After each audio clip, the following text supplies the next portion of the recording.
Wassalatu wassalamu ala ashrafil anbiya'i wal mursalin wa ala alihi wa sahbihi rasulillahi ajma'in. Amma ba'du. Yang kami hormati Al-Mukarram Al-Ustadz Ahmad Sobri SPD, yang kami hormati pengurus masjid dan ketua Ramadan Masjid Al-Jami'atul Rahmah beserta jajarannya, yang kami hormati bapak-bapak dan ibu-ibu serta jemaah salat tarawih dan salat witir rahimakumullah. Marilah kita panjatkan puji dan syukur kehadirat Allah Subhanahu wa taala yang telah memberikan kita nikmat kesehatan dan kesempatan sehingga kita dapat hadir di masjid yang mulia ini untuk melaksanakan peringatan Nuzul Quran. Salawat dan salam kita haturkan kepada junjungan Nabi besar Muhammad sallallahu alaihi wasallam dengan mengucapkan Allahumma salli ala Sayyidina Muhammad wa ala ali Sayyidina Muhammad yang telah memberikan kita suri teladan. Mudah-mudahan kita termasuk umatnya yang mendapat syafaat di yaumil mahsyar kelak. Amin ya rabbal alamin. Adapun rangkaian acara kita pada malam ke-17 Ramadan 1444 Hijriah: 1. Pembukaan protokol yang sedang berlangsung. 2. Pembacaan ayat suci Al-Quran oleh Al-Ustadz Yusuf Hasibuan. Kepada Al-Ustadz dipersilakan dengan segala hormat.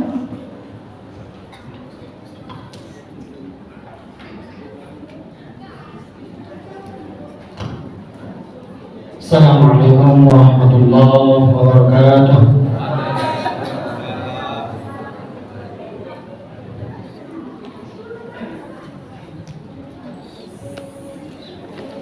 أعوذ بالله من الشيطان الرجيم. بسم الله الرحمن الرحيم. شهر رمضان الذي أنزل فيه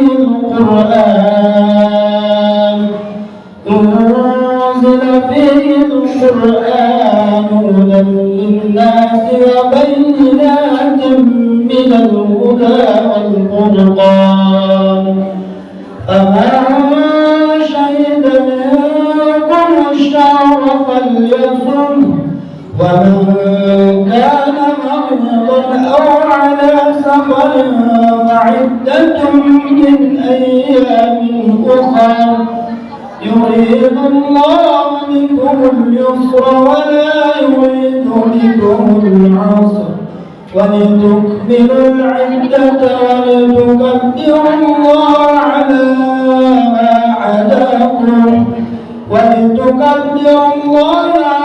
ما هداكم ولعلكم تشكرون. وإذا سألك عبادي عني فإني قريب أجيب دعوة الداعي إذا دعان فليستجيبوا لي وليؤمنوا بي لعلهم يرشدون. أحل لكم ليلة الصيام الرفث إلى نسائكم هن لباس لكم وأنتم لباس لهن، علم الله أنكم كنتم تختانون أنفسكم فتاب عليكم وعفى عنكم، فالآن باشروهن وابتغوا ما كتب الله لكم، وكلوا واشربوا حتى يتبين لكم الخيط الأبيض من الخيط الأسود من الفجر، ثم أتموا الصيام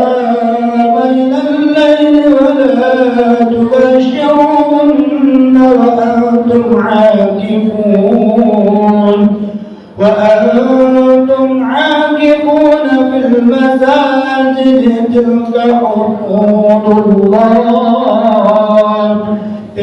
حدود الله فلا تقربوها كذلك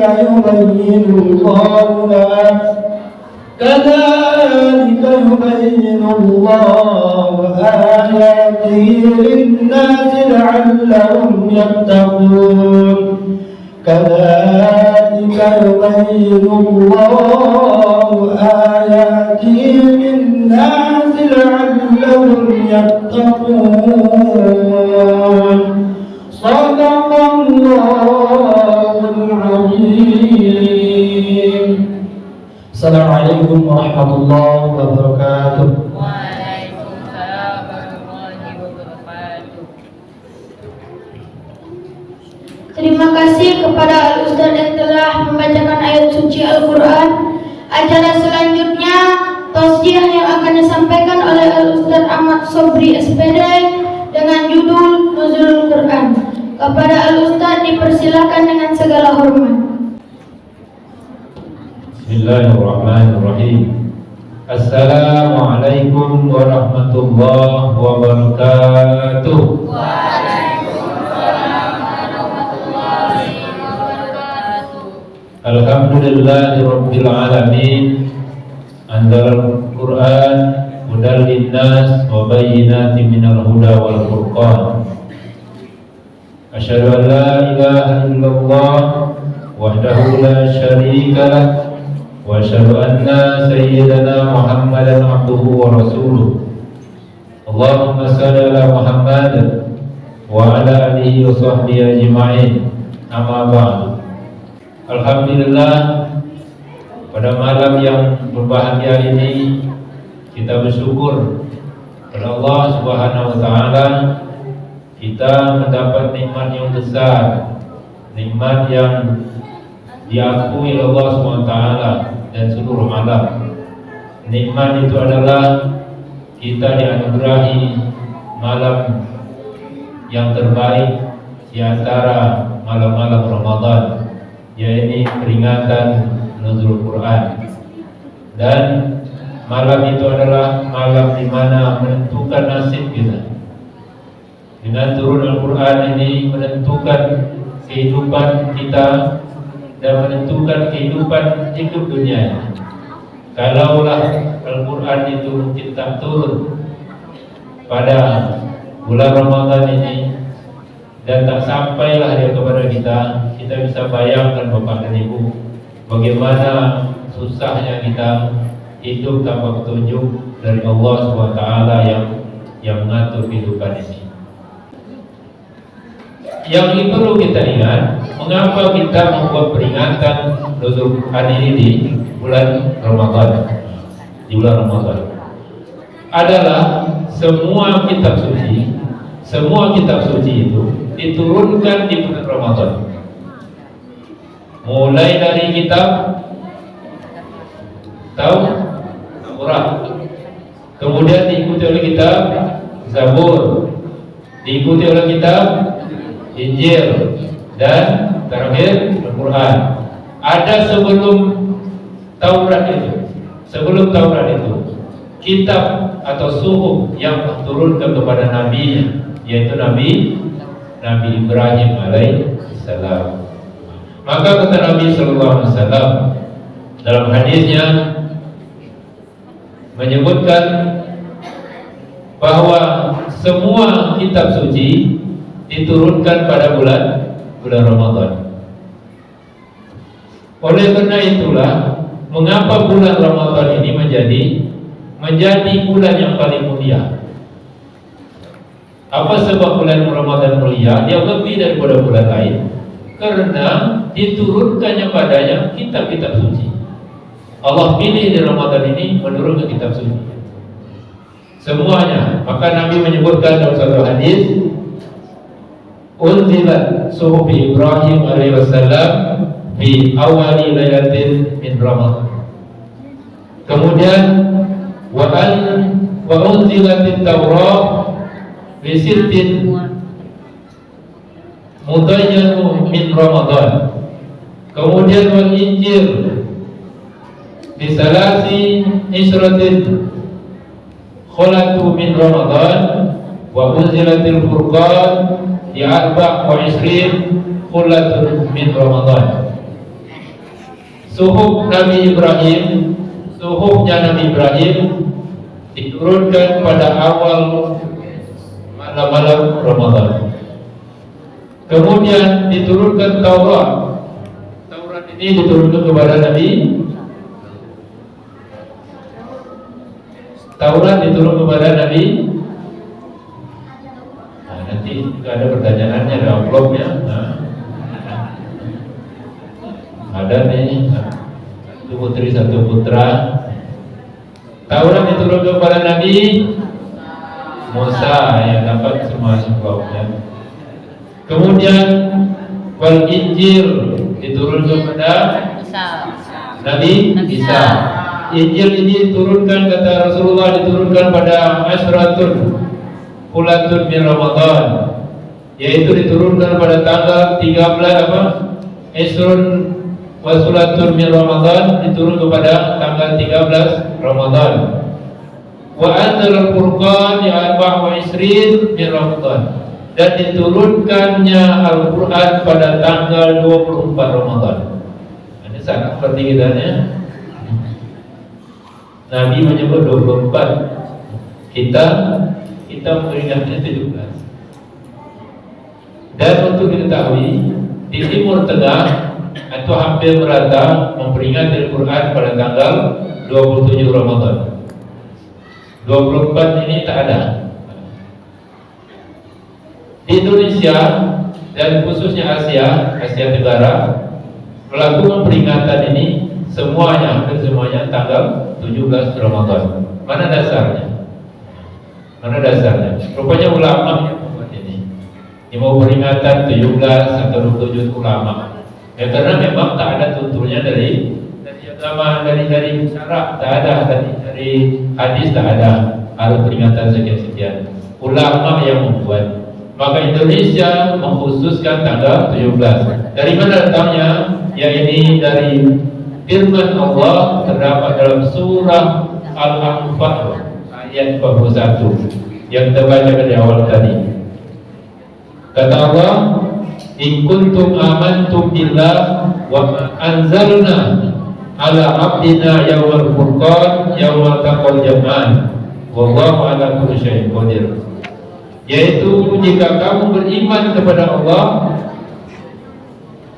dan kepada apa yang kami turunkan kepada hamba kami pada hari Furqan, hari pemisah, pembeda, yaitu Yaumul Taqal Jam'an, yaitu hari Yaumul Taqal Jam'an, hari bertemunya antara golongan kafir Quraisy dan orang Islam, yaitu terjadi pada hari Jumat tanggal 17 Ramadan, tepatnya awal pertama umat Islam melakukan ibadah puasa tahun 2 Hijrah.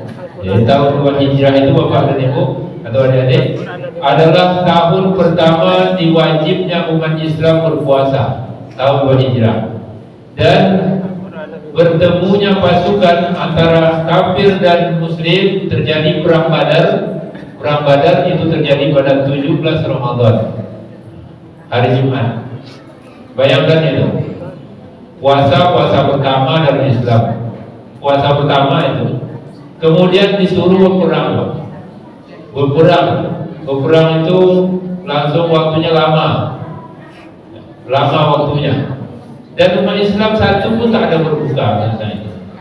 Satu pun tak ada berbuka dalam suasana perang seperti itu.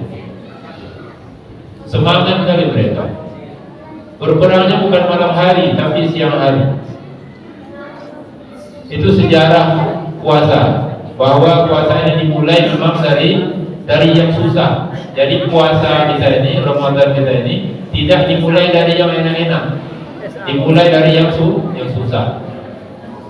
Inilah dasar ulama Indonesia mengambil iktibar bahwa 17 Ramadan dijadikan peringatan nuzul Quran. Itulah awalnya, sejarah awalnya, Bapak Ibu. Lalu mengapa Nabi menyebut 24 Ramadan. Rupanya ini berdasarkan pengalaman Nabi sendiri, yakni Nabi Muhammad pertama sekali menerima wahyu di Gua Hira terjadi pada 24 Ramadan. Waktu itu usia beliau 40 tahun. Maka turunnya ayat pertama surah Al-Alaq 1 sampai 5 itulah awal turunnya Al-Quran. Maka Nabi menyebut itulah awal turunnya Al-Quran 24 Ramadan. Disitulah awal yang turunnya malaikat Jibril dan mengajarkan kepada Nabi Muhammad SAW apa itu wahyu. Turun pertama malaikat Jibril dalam bentuk yang asli. Awal pertama perkenalan dengan Rasulullah dengan Nabi Muhammad SAW. Perkenalan pertama Jibril itu menampakkan dalam bentuk yang asli. Maka dalam Quran disebutkan bahwa Nabi Muhammad itu hanya 2 kali saja melihat Jibril dalam bentuk asli. Satu pada saat di Gua Hira, yang kedua pada saat di Sidratul Muntaha. Walaqad ra'ahu nazlatan ukhra inda Sidratil Muntaha. Sesungguhnya Nabi Muhammad dianya melihat Jibril dalam bentuk yang aslinya pada lain waktu, yaitu waktu di Sidratul Muntaha. Apa bentuk Jibril asli itu? Jibril asli itu apa bentuknya? Jibril itu Nabi Muhammad sendiri tak bisa menggambarkan wajahnya itu. Tetapi Rasulullah SAW hanya nampak bentuknya itu dari fisiknya. Fisiknya malaikat Jibril itu, yaitu katanya Jibril itu malaikat yang punya sayap 70.000 sayap. Apabila dia mengembangkan satu sayap, sayapnya itu maka tertutuplah seluruh bumi. Itu besar malaikat Jibril itu. Maka alangkah terkejutnya Nabi SAW waktu pertama berkenalan dengan Jibril itu. Waktu beliau melakukan tahanus di Gua Hira dan didatangi oleh makhluk yang sungguh tak pernah terbayang sebelumnya Rasulullah SAW, dan bertemu dia dan langsung memeluk Nabi di Gua Hira. Datang langsung memeluk Nabi. Nabi sedang berada di Gua Hira. Gua Hira itu sempit. Mungkin bagi orang pernah umrah atau haji pernah sampai di sana bagaimana sempitnya Gua Hira di atas bukit. Dan dipeluk oleh malaikat itu. Setelah mendekat Jibril tadi, dia tidak lagi berbentuk seperti aslinya karena memang tak muat sayap, kan 70.000 itu sayapnya. Begitu sampai ke depan Rasulullah, yang bentuknya seperti manusia. Kalau dipeluknya Nabi, ya Muhammad, bergembiralah engkau. Bergembiralah engkau Muhammad. Lalu dipeluknya, Iqra. Iqra. Dibawanya sejenis suhuf atau sejenis tulisan, lalu disuruh baca Iqra. Ya. Maka Nabi Muhammad memang tak pandai baca. Disuruh baca, orang tak tahu baca. Apa kata Nabi Muhammad? Ma'ana biqari. Iqra kata malaikat itu. Ma'ana biqari. Sampai 3 kali Iqra. Nabi Muhammad juga jawab ma'ana biqari. Lalu dipeluknya Nabi, setelah dipeluknya dilepas lagi. Sampai Nabi hampir kehabisan nafas karena dipeluknya itu. Masuk peluk Nabi malaikat itu mungkin entah itu gemas, entah sayang, itu sudah tahu. Tapi dia ingin mengatakan bahwa ini wahyu harus dibaca. Setelah 3 kali disuruh baca, Muhammad menjawab saya tak bisa baca. Lalu apa kata malaikat Jibril? Ikuti aku. Maka dimulailah dengan baca Bismillahirrahmanirrahim. Iqra Bismi rabbikal ladzi khalaq. Khalaqal insana Iqra wa rabbukal akram allazi 'allama bil qalam 'allama al-insana ma lam ya'lam. 5 ayat turun pertama sekali ke Nabi Muhammad SAW. Inilah sejarah pertama turunnya Quran kepada Nabi. Setelah itu berunturlah turun dan di Mekah itu sendiri turun selama 10 tahun ya. Beransur-ansur turunnya, beransur-ansur ya. Ada peristiwa tertentu turun ayat ya. Tak langsung turun ya. Setelah itu umur Nabi pindah ke Madinah, maka di sana juga turun lagi wahyu selama 12 tahun. Sampailah surat terakhir turun kepada Nabi, yaitu surat terakhir turun kepada Nabi, surah Al-Maidah ayat 9 atau 3. Al-yawma akmaltu lakum dinakum wa atmamtu alaikum ni'mati wa raditu lakumul Islam madina. Inilah ayat yang terakhir turun kepada Nabi Muhammad SAW. Itu dalam sejarahnya. Tapi kata ulama, ini bukan ayat terakhir, masih ada ayat lain katanya. Ayat inilah kata sebagian tafsir mengatakan ini ayat terakhir turun kepada Nabi Muhammad. Al-yawma akmaltu lakum dinakum wa atmamtu alaikum ni'mati wa raditu lakumul Islam dina. Al-Maidah ayat mana dia ini?